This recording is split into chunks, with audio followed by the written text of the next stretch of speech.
បានបងទូសំដែងមនីបញ្ចសិក្ខាទេវបុត្រតែព្រមចរិយធម៌ឥឡូវនេះដែលតថាគតបានប្រកាសនេះព្រមចរិយធម៌នេះឯងដែលប្រព្រឹត្តទៅដើម្បីប្រយោជន៍ដល់ការនឿយណាយប្រព្រឹត្តទៅដើម្បីប្រយោជន៍ដល់ការប្រជានៅដំណេកប្រព្រឹត្តទៅដើម្បីប្រយោជន៍ដល់ការរលត់នៅវត្តដាក់ប្រព្រឹត្តទៅដើម្បីជាប្រយោជន៍ដល់ការស្ងប់រងាប់វត្តដាក់ប្រព្រឹត្តទៅដើម្បីជាប្រយោជន៍ដល់ការដឹងច្បាស់ដល់ក្រៃលែងនៅវត្តដាក់ប្រព្រឹត្តទៅដើម្បីប្រយោជន៍ដល់ការត្រាស់ដឹងគឺការត្រាស់ដឹងគឺមានការញាក់ពីការដេកប្រព្រឹត្តទៅដើម្បីជាប្រយោជន៍ដល់អមតៈនិព្វានព្រមចរិយធម៌នោះតើដូចម្ដេចសមាទិដ្ឋិមួយសមាសង្កប្បៈមួយសមាវាចាសមាកមន្តៈសមាជីវៈសមាវិយមៈសមាសតិសមាសមាធិឃើញទេកាលព្រះអង្គនៅជាពោធិសត្វព្រះអង្គប្រកាសព្រមចរិយធម៌ដែរតែអត់ដូចការប្រកាសក្នុងនាមដែលព្រះអង្គទ្រង់សម្ដែងក្នុងនាមព្រះអង្គជាពុទ្ធទេធេតុនៅក្នុងទីនេះមកអំពីមិនមែនសត្វមិនមែនជាបុគ្គលមិនជាជីវិតអាត្មានអីទេគឺជាធាតុដែលសោះសូនចាសត្វបុគ្គល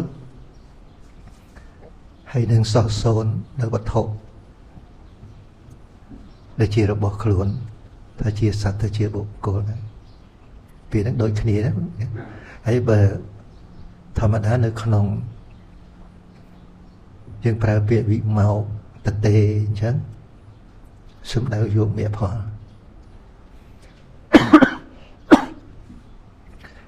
វិមោកគឺសំដៅយកមេផលហ្នឹងនៅក្នុងកសែនៃការបដិបត្តិហ្នឹងបើវិមោកមុខៈនឹងសំដៅយកអនិមិត្តវិមោកមុខៈអបនិហេតវិមោកមុខៈនិងសញ្ញតវិមោកមុខៈហើយនៅក្នុងចន្លោះវិមោកមុខៈហើយនឹងវិមោកហ្នឹងវាមានឧទ្ធានគេមេនីដែលចន្លោះហ្នឹងហើយដែលបានមកជាអនិមិត្តវិមោកមុខៈសញ្ញតវិមោកមុខៈអបនិហេតវិមោកមុខៈបានមកអំពីអនុបស្សនា3មានអនិច្ចានុបស្សនាជាដើមអនុបស្សនាទាំង3នេះណាមួយវាទៅជាវិមោកមុខៈដែលញ៉ាំងនៅពុទ្ធានគេមនីវិបស្សនាដែលជាទ្វារដើម្បីមានផលណាលៀងគឺយើងត្រូវដឹងចឹងអនុបស្សនាទាំង3នេះដែលមានបានតលវិបស្សនាតាំងពីនាមរូបបរិច្ឆេទញ្ញាណរហូតដល់សង្ខាររូបេក្ខាញ្ញាណកន្លែងនឹងឯងបានជាយើងត្រូវទៅប្រតិបត្តិបានអាចមានទីពឹងបើអត់ប្រតិបត្តិទេអត់ទេព្រោះបុណ្យកុសលនៅក្នុងលោកនេះមិនជាគោចររបស់ព្រះអង្គទេគ្រាន់តែជាបុញ្ញាភិសង្ខារឬក៏អនិញ្ជាភិសង្ខារប៉ុណ្ណាដែលជាហេតុនាំឲ្យកើតទុក្ខវានឹងសមុទយៈហ្នឹងឯងកន្លែងហ្នឹងលៀងចាំយើងចាំឲ្យច្បាស់មកបើអញ្ចឹងយើងស្ដាប់ពុទ្ធិកានេះបានយល់ទេទូយ៉ាងដូចជាព្រះអង្គទ្រង់សម្ដែងនៅក្នុងមហាគោវិនព្រាហ្មណ៍អញ្ចឹងណាមហាគោវិនព្រាហ្មណ៍ព្រះសម្ដែងថាមនីបញ្ចសិក្ខៈទេវបុត្រកាលដែលតថាគតនៅជាគោវិនព្រាហ្មណ៍ ban sầm đáy nơi prum mà chạy dễ thọ để bật tới đam bay prum nông prum mà lộ nôแต่พระมจริยธรรมนุមិនប្រព្រឹត្តទៅដើម្បីប្រយោជន៍ដល់ការនឿយណាយឡើយឃើញទេនៅបងសំដែងព្រមចរិយធម៌ដែរគាត់តែព្រមចរិយធម៌ទៅកាន់ព្រំអៀនមានត្រឹមទេវតាទេ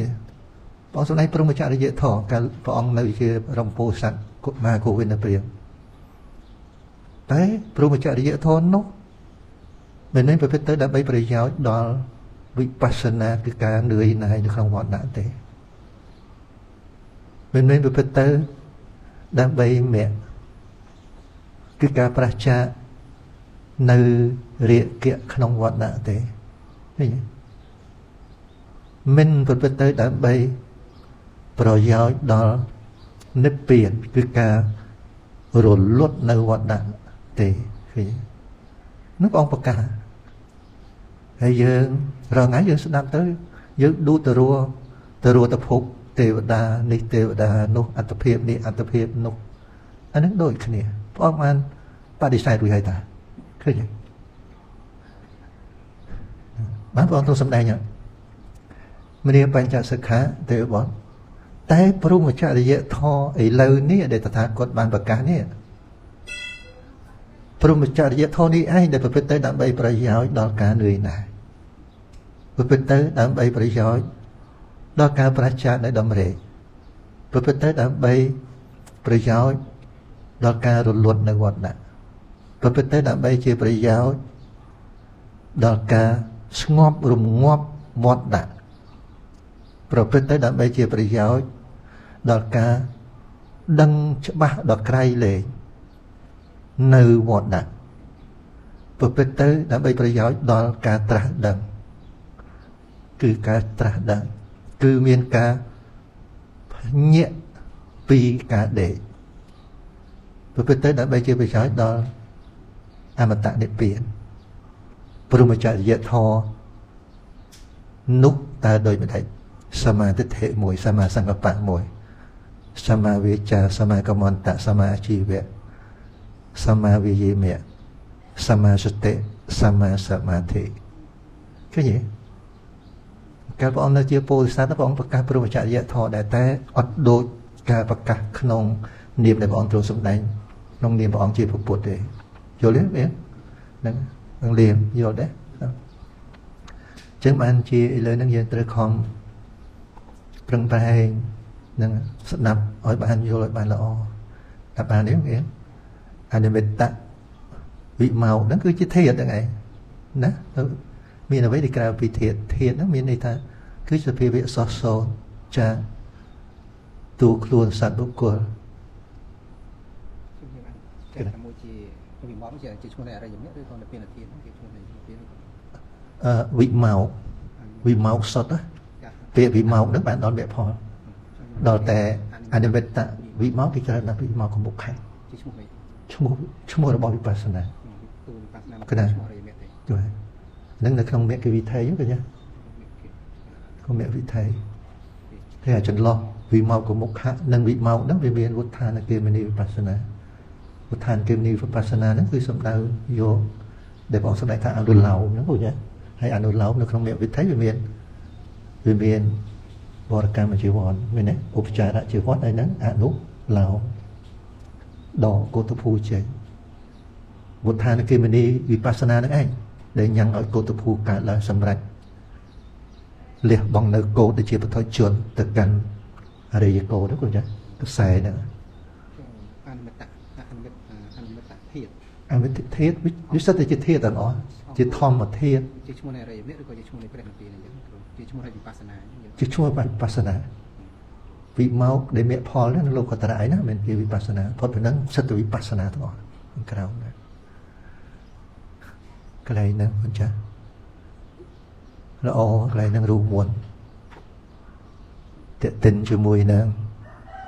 ដែនសីមារបស់កិលេសមាន4ដែនសីមារបស់កិលេស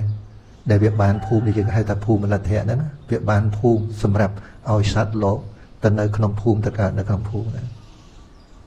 ហើយវានៅក្រោមអំណាចរបស់វាក្រោមអំណាចរបស់កិលេសហើយភូមិដែលកិលេសវាបានទាំង4ភូមិនេះ